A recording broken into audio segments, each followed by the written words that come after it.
Assalamu alaikum everyone. I hope all of you are doing very well. Welcome to the psychology lectures. I hope all of you are doing very well. Today our topic is Karen Horney. Karen Horney German खातून थी, American साइकोएनालिस्ट।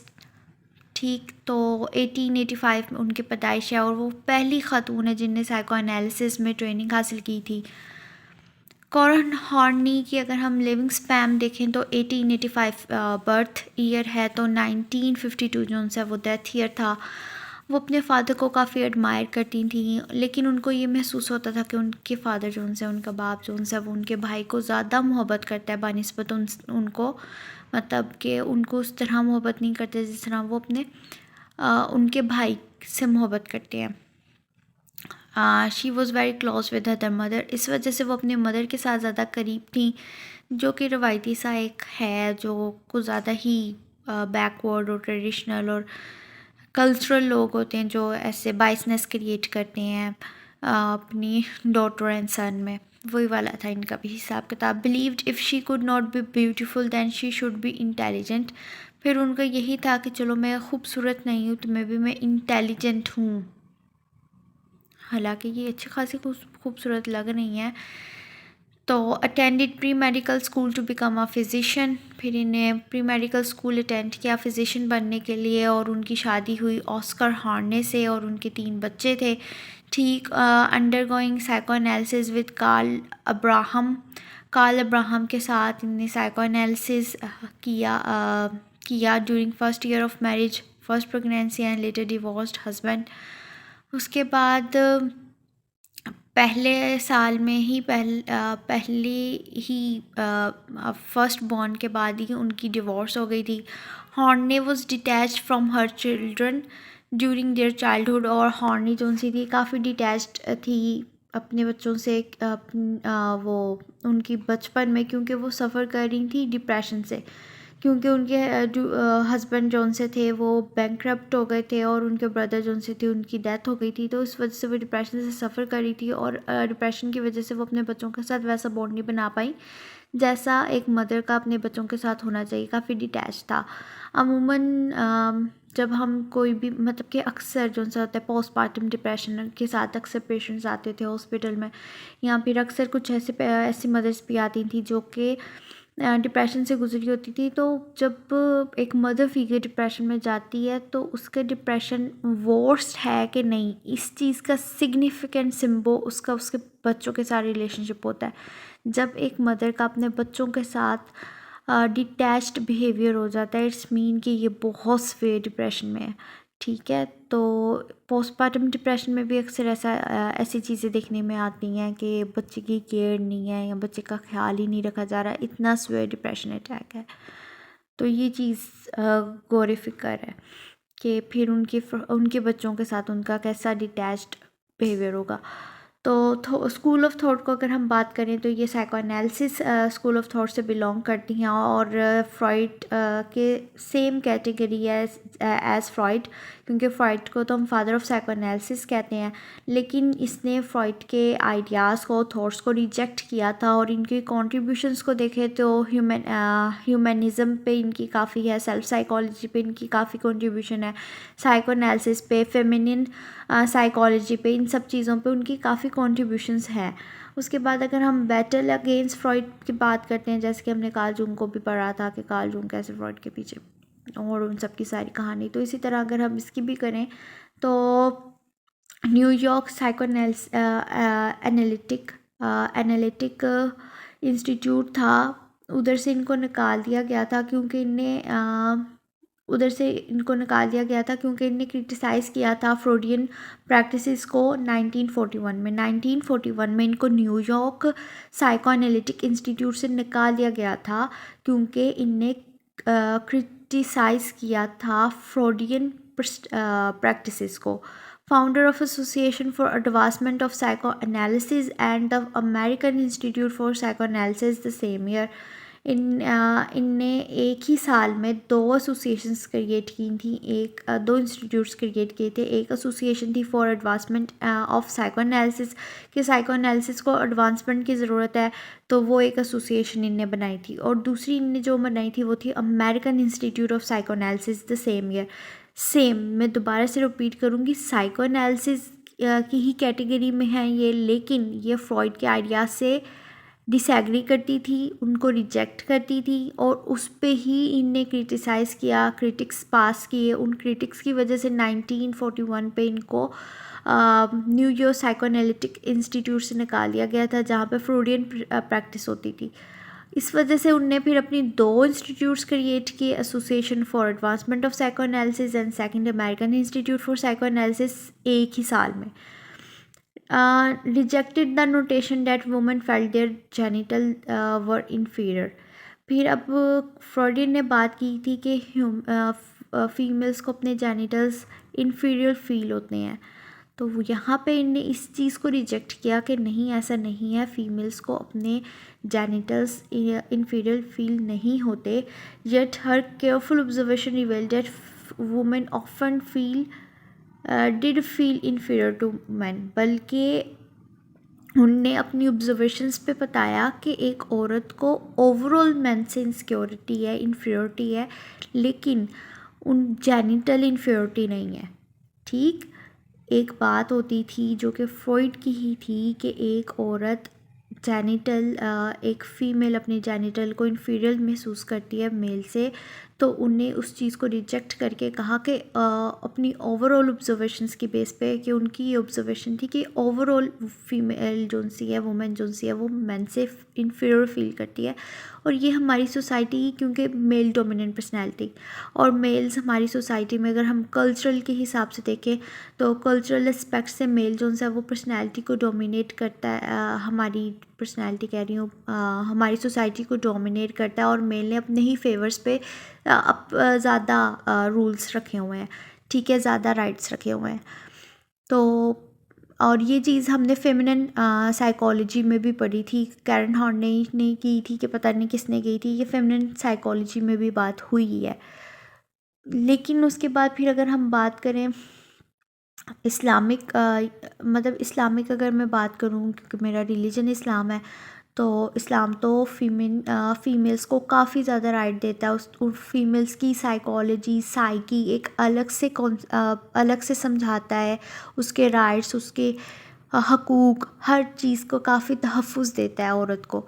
लेकिन अगर मैं दूसरे religions की बात करूँ, तकरीबन हर religion में ही औरत को काफ़ी मोतबर कहा गया है।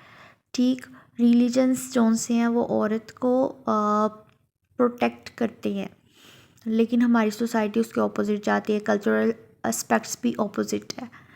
खैर, उसके बाद फिर अगर हम उसने काफ़ी इस चीज़ को आर्ग्यू किया था, और argued women's feeling of inferiority stemmed from the way they are raised in society, from an over emphasis on securing the love of a man.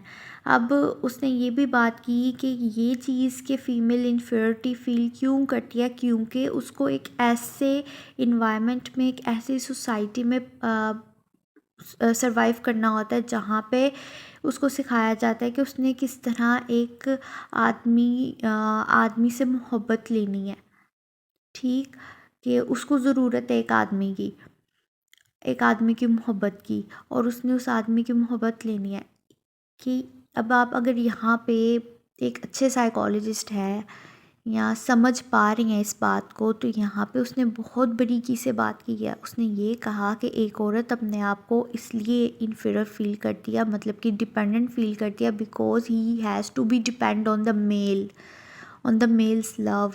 कि अगर एक शख्स, यहाँ पे उसने लव को बहुत एस्पेक्ट्स में बात की है, उसकी ज़िम्मेदारी ले, एक आदमी उसका ख्याल रखे, एक आदमी उसकी ज़रूरतों का ख्याल रखे, एक आदमी जो उनसे उसको प्रोवाइड करे, हर तरह से उसको सेटिस्फाई करे।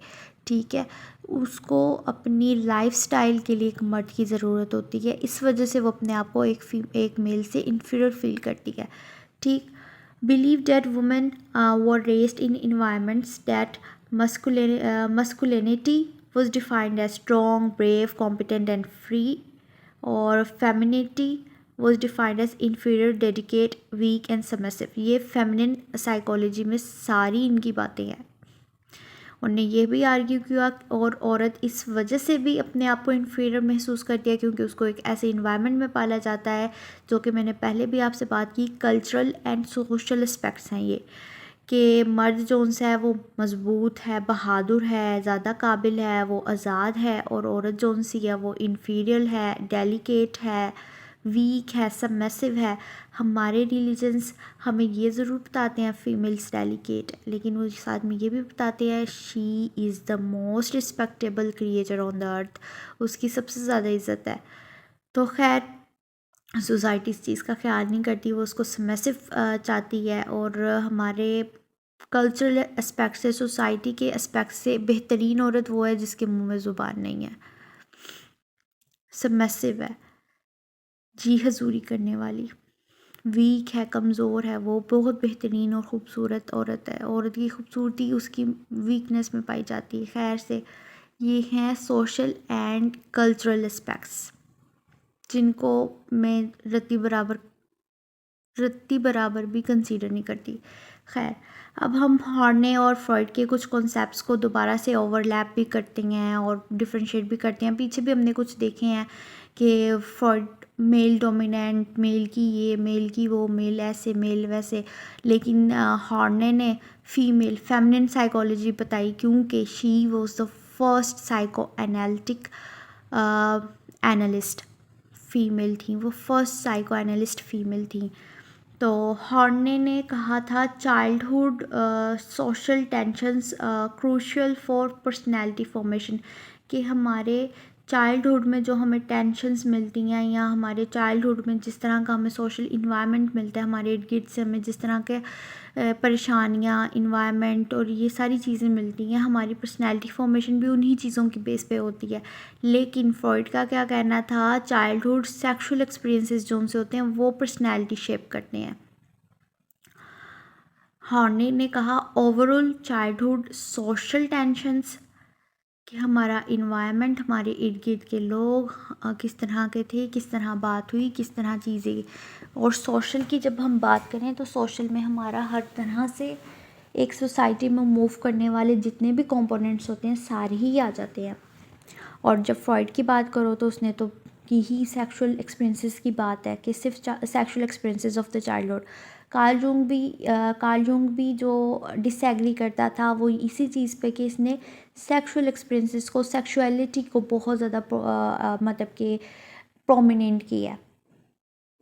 उसके बाद फिर हॉर्ने ने कहा childhood anxiety caused by dependent child's sense of helplessness trigger और desire for love and security. उसने ये कहा कि जो उनसी एंजाइटी होती है ना, चाइल्डहुड एंजाइटी, वो अक्सर होती है जब एक बच्चा डिपेंडेंट हो और उस डिपेंडेंट बच्चे को जो हेल्पलेसनेस फील होती है, ट्रिगर महसूस होता है कि उसको सिक्योरिटी चाहिए, उसको लव चाहिए, इन चीज़ों के बारे में। अब यहाँ पे जो फ्रॉइड कहता था वो कहता था place more emphasises on the unconscious mind and desires influences on personality, कि एक इंसान की डिज़ायर्स होती हैं जो कि पर्सनैलिटी को शेप करती हैं। और इसने मतलब कि सेम भी बात है, ज़रा मुख्तलिफ तरीके से भी बात है। अब हॉर्नी ने ज़रा क्लियर बात की कि चाइल्डहुड एंजाइटी स्टार्ट कब होती है, जब एक बच्चा डिपेंडेंट हो और उस डिपेंडेंट चाइल्ड को हेल्पलेस फील हो रहा हो, उस बच्चे को ये महसूस हो रहा हो उसको कोई मोहब्बत नहीं करता, उसको सिक्योरिटी नहीं मिल रही और वो बच्चा है भी डिपेंडेंट। और फ्रॉइड ने यहाँ पे ये बात कर दी कि यहाँ पे एक अनकॉन्शियस माइंड होता है, उस अनकॉन्शियस माइंड की कुछ डिज़ायर्स होती हैं और वो डिज़ायर्स जो सी हमारी पर्सनैलिटी को इन्फ्लुएंस करती हैं। अब अगर हम हॉर्नी के थर्ड पॉइंट देखें तो Horney countered assumption that women have weak super ego and suffer penis envy, कि जी औरत की सुपर ईगो वीक होती है एंड सफ़र पाइनस इन वे। अब वही biased against females believing that they suffer from Pinus in way and had Uyghur मतलब कि काउंटर अजम्पशन के हॉर्नी ने अब जहाँ पे फ्रॉइड ये कहता था कि जी यंग फीमेल्स जो सी होती हैं, ठीक है, जब उनको पता चला वो काफ़ी एंजाइटी फील करती हैं जब उनको ये पता चलता है कि they didn't have a Pinus, ठीक, और उनका सुपर ईगो काफ़ी वीक होता है। और यहाँ पे कारण हॉर्ने ने उसके जवाब में कहा कि औरतों का सुपर ईगो वीक होता है, शायद इस वजह से वो पाइनस इन्वेयर करती हैं, मतलब कि पेरेंट्स या फिर जहाँ पे मतलब सिबलिंग बाइसनेस होती है कि जो सा सन है या मेल सिबलिंग है जो सा उसको ज़्यादा इम्पोर्टेंस दी जाती है फीमेल सिबलिंग की बजाय, तो इस वजह से में भी ये जो सी एक डिस्क्रिमिनेशन होती है, उस डिस्क्रिमिनेशन की वजह से में भी पाइनस इनमें होती हो, ठीक। यहाँ पे उन्हें थोड़ा बहुत हाईलाइट किया था। अगर हम अब ओवरलैपिंग देखें जिसमें दोनों लोग एग्री कर रहे थे, तो ये दोनों ईगो सुपर ईगो पे एग्री कर रहे थे। इम्पोर्टेंस ऑफ अनकॉन्शियसनेस पे ये लोग एग्री कर रहे थे। Shaping of personality in childhood, कि चाइल्डहुड में ही हमारी पर्सनैलिटी शेप होना शुरू हो जाती है, इस चीज़ में एग्री कर रहे थे। Dynamics of anxiety and defence mechanisms पे ये लोग थोड़ा बहुत एग्री कर रहे थे आपस में, ठीक। उसके बाद major contribution to personality psychology. अब पर्सनैलिटी साइकोलॉजी में ने क्या रोल प्ले किया, तो Horney theory for personality was based on the identification of a wide range of neurotic needs, कि इनने कहा था ये रेंज में ई आना है, वाइड रेंज है। Neurotic needs from the need for social recognization to that for domination for over others, dependence, independence and personal achievements. मतलब कि एक हॉर्नी ने पर्सनैलिटी साइकोलॉजी में बताया कि हमें कोई हमारी कुछ न्यूरोटिक नीड्स होती हैं, लाइक कि हमें सोशल रिकग्नाइजेशन के लोग हमें ज़्यादा से ज़्यादा पहचाने, ये चाहिए होता है, हमें डोमिनेशन चाहिए होती है दूसरों पर, हमें फजीलत चाहिए होती है, हमें डिपेंडेंस चाहिए होती है कि लोग हमारा ख्याल रखें, या हमें इंडिपेंडेंस चाहिए होती है कि हमें किसी की फ़िक्र नहीं है, हम अपना खुद ध्यान या ख्याल रख सकते हैं, ठीक है, या हमें कुछ दूसरे पर्सनल अचीवमेंट्स चाहिए होते हैं। ये सारी हमारी कुछ न्यूरोटिक नीड्स होती हैं, इन नीड्स के अकॉर्डिंग हमारी पर्सनैलिटी बनती है।